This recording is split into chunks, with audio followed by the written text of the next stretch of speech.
হাতে কাটা মুন্ডু, মহিলার কাটা মুন্ডু হাতে মাঝরাস্তায় যুবক।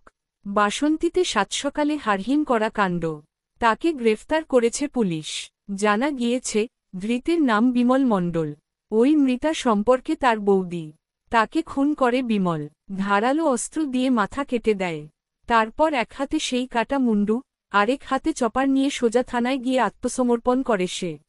রাস্তা দিয়ে তার নির্লিপ্ততা ভঙ্গিতে হেঁটে যাওয়ার ভিডিও করেছেন পথচারীরা। Video, news 18 Bangla.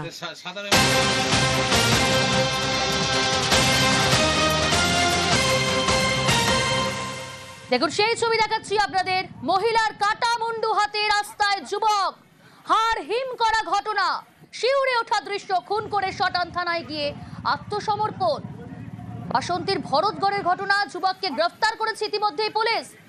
হাতে কাটা মুন্ডু আর খুন করে শটান থানায় গিয়ে আত্মসমর্পণ। এক হাতে ধারালো অস্ত্র, অপর হাতে কাটা মুন্ডু।